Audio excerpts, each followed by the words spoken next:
So, Valtteri, you want to have a seat on the Audi table, do you? Well, I don't think right now that's realistic. There's been a bit of confusion regarding Bottas's contract with Alfa Romeo and now Sauber. Yes, I am still calling them Sauber because they are technically still the Sauber group until Audi buy them out entirely. Some folks were saying that he had a contract for 2025, but according to the Finn himself, his contract is actually up at the end of 2024. Is Valtteri the right person to lead Audi into their new era of competition, or has he already had his chance and he's kind of blown it? Well, it's a little bit vague, but at least he's happy. We might get to see more of it in 2024 because Sauber have supposedly got a brand new car design ready for 2024. Now that the acquisition of James Key has been able to be fully implemented, since he has now started work in September. But it does make you wonder, what was the point of the last 2 years? Does this mean that 2024 will be the only chance for Valtteri Bottas to fully stake his claim? All of his insight, all of his information and contributions from Mercedes and their title glory, it's all been boiled down into one season after 2 years of mediocrity, though not entirely his own fault. Wow, that's making it hard for him, isn't it? Will he end up being remembered as just a placeholder before Audi come in 2026? Them up to now keeping themselves very much at arm's length from the entire thing.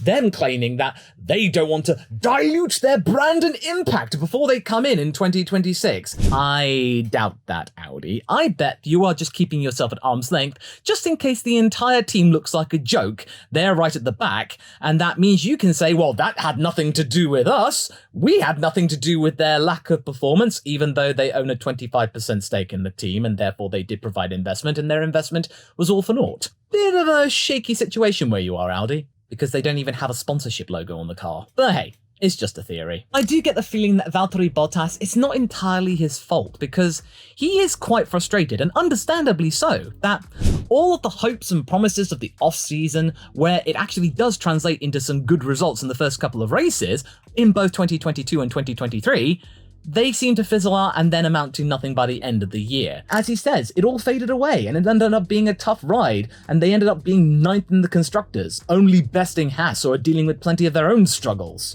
But it seems quite obvious from Bottas's comments, it's just down to the fact that Sauber have been really lacking innovation and finding a brand new car design, and that's understandably so, since they got James Key and he's only now been able to start work in the last few months for the C44 car. Their current concept from 2022, which was also an evolution of their previous model from the previous regulations, was at the end of its life, and new principles need to be thought up. Could we possibly see some evolutions and ideas that James Key might have had in mind for the 2023 McLaren that were never seen because he then got promptly expelled from the Woking team? You remember how McLaren said they had to make a complete concept change around Christmas of 2022, and that's why the start of 2023 was so bad? Also, I reckon that Bottas hasn't really fully delivered all of the promises and the aspirations that he might have come with when he joined the team from Mercedes.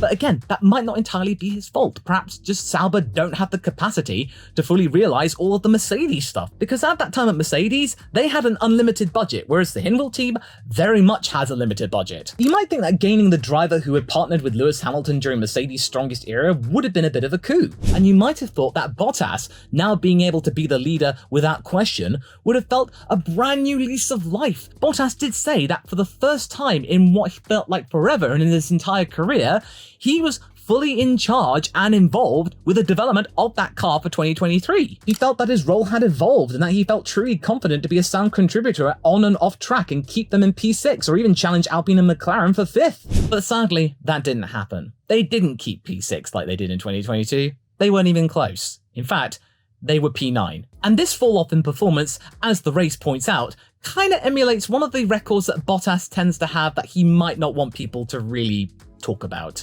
The fact that his race starts aren't exactly the best. It's really kind of iffy if you have bad starts when you're at the front, but at least with Mercedes, if he had a bad start, Valtteri, he could at least score some decent points and get something on the board. But when you're at a team in the midfield and you get a position which is completely out of character, say a P8 for example, and then you have a bad start and you fall out of the points, and then you have to get yourself back in there again with a very limited car, that is not ideal, especially when you've got Audi looking over there and going like, oh, is this the kind of person that we really want to be representing our mark where he can't get a good start? The race says that in 2022, the two Alpha drivers were the worst in terms of starts, with Bottas being the worst, and kind of living up to the reputation where, according to the race, Bottas has really never had a net gain in terms of positions at race starts, except for 2014, where his net gain was 1. But let's be fair here, it's not entirely down to the drivers for why they have really bad race starts, because the team have to provide some good tools in order to aid them and therefore compensate the fact that they're not exactly great at them. Because remember, Renault had some of the best race start tools out there. Alonso was able to capitalize on it all the time. So it's sort of a team effort here, and that they really need to improve their race starts, especially when points are scarce. But what I'm trying to get at here is that over the last 2 seasons, Valtteri Bottas hasn't really made a good case in extending his contract when Audi start to look more and more toward Formula 1, and who they might want to pick being their first driver lineup when they become the wholesale owners of the Sauber group and the Sauber team and their representation. Audi, who are already pretty jittery with their tenure in Formula 1 according to the many rumours surrounding their potential exit, are probably not overly enthused with the driver who has a track record for bad starts and scuppering points positions and under-delivering on the promise of Mercedes' insight. And I feel really sorry for him considering how happy he is and content at being the team leader, but the team haven't provided him the tools in which to fully maximise his potential and his contribution from Mercedes. But at the same time, his race results haven't exactly been great. How many times have we seen throughout the entire season that Bottas has an okay grid position and then suddenly he disappears and you go like, wait, did Valtteri retire? Oh no, he's still going. So you just feel like he's not really kicking on, or he doesn't have the tools which work for him, which according to the 2024 design, he thinks they look interesting. And interesting could be interpreted as being good or bad or different. You just think that please 2024, please have a good car that works to Valtteri's style, finally. Maybe it's just because he just doesn't gel well with the concept that Sauber had for the last few years.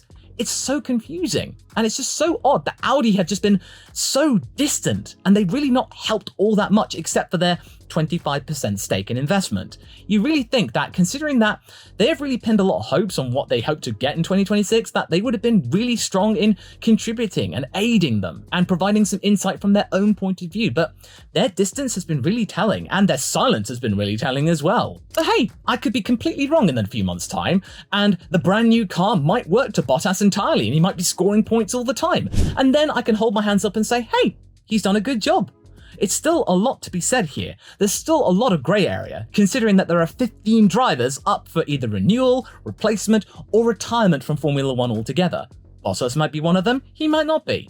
But like I said in previous videos, you do get the feeling that the team is settling for these drivers, and that in an ideal world for them, they would have had either Pourchaire or Hülkenberg in with Bottas, since Audi would probably look very favourably and admirably at having a German driver in their ranks for their opening act in Formula 1. And I think Sauber would look favourably at having Nico Hülkenberg back there. Since 2013, he saved them from total and utter embarrassment. As for Theo, he is their guy, the Sauber guy. Because when you get to 2026, Audi will have their own priorities and their wants for who's going to be the driver and the reserve driver. The Sauber Academy will probably cease to exist, or it will be in other categories. It's my personal belief that if Theo does not get the green light for 2025 in being a proper race driver for Sauber, then that's it.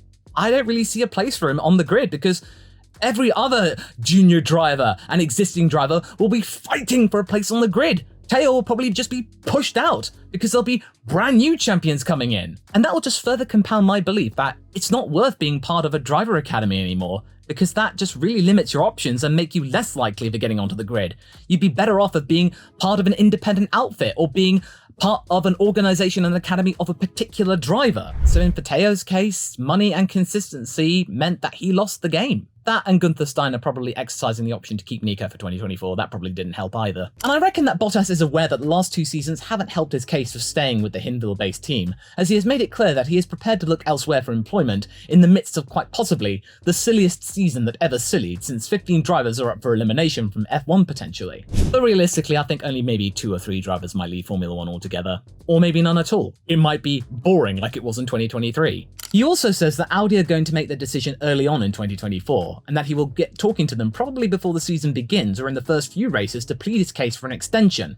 I mean, in his defense, it would be quite useful for Sauber to maintain some continuity going into their Audi era for the sake of making sure that they get a good baseline, and he does still have that Mercedes insight. But then again, there are loads of other drivers who are looking for potentially a breath of fresh air in their own careers. Audi will not exactly be lacking for options in terms of other drivers. And what's going against Valtteri is that he has been there now for 2 years. He has been there at ground level as Audi have been slowly increasing their operations and involvement with the Sauber group. Both parties know exactly what the other is up to, and that might be something against him, that there's really nothing left in terms of surprises or anything that he's been keeping up his sleeve, because he would have showed everything possible. And therefore, other drivers who have that little bit of mystery, and of course they've got the star power, that might be a little bit more tempting. What this really means is that Valtteri has definitely got to kick on for 2024. He has to make use of that brand new car and that brand new concept to try and make his mark and show that the last couple of years have been worth it ultimately,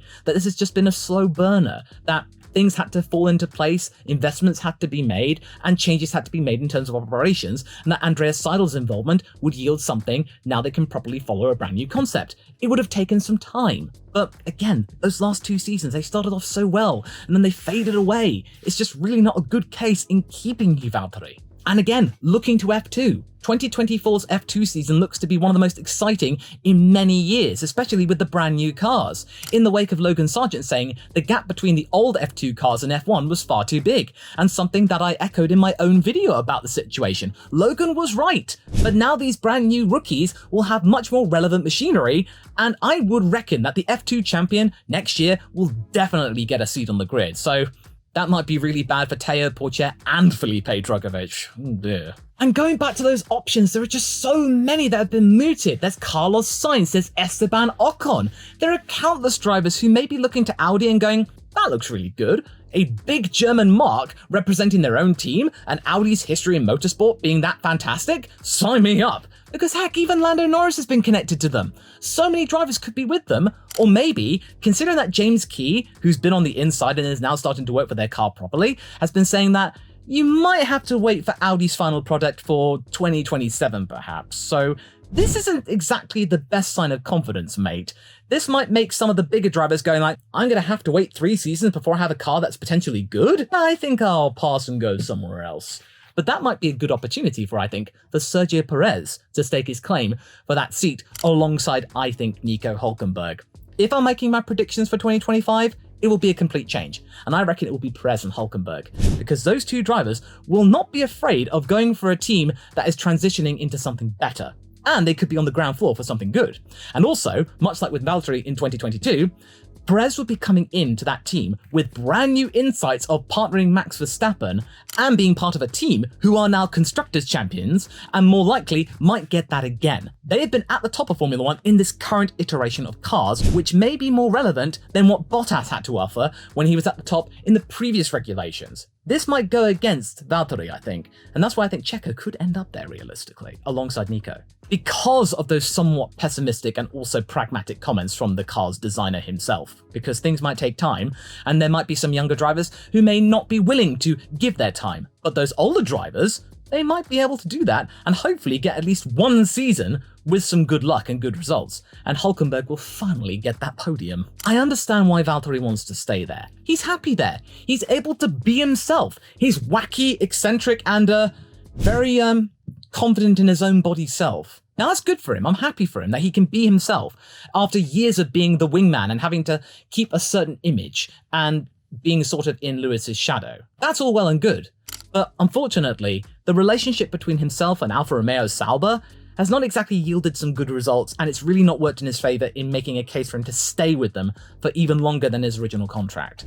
Some things could change in 2024. He might be fantastic. His initial performances and good results at the beginning of the season might sustain themselves going forward. That team might get back up to being in the midfield once more.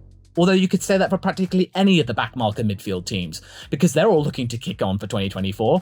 It's so hard to predict right now who's going to be good. We will have a better idea about whether Bottas will stay by the middle of this season, but right now, it's not a really good case, and there are so many other options. But again, that pessimism from James Key might work in his favour. That hey, if I just can stick around, you might get some continuity and consistency. That might work in your favor. That might be a good case there. But so far, it's just not worked for Valtteri. But at least he's happy. But at the same time, Audi, who are really sensitive to performance and results, may not need a characterful driver like Bottas. They may just need a driver who gets results, has good starts. Nico Hülkenberg has good qualifying pedigree. That might be something that Audi needs. A driver who can qualify well, start well, and get those points, which are absolutely crucial these days in terms of prize money. Again, it's not Bottas's fault entirely, but he's done his best. But it's a systemic change that Audi really needs to make. There has to be change. And in terms of the driver market for 2025, there will be change, as I go into detail here in this video that you can watch right now. It's a bit of a doozy, folks, to get your head around.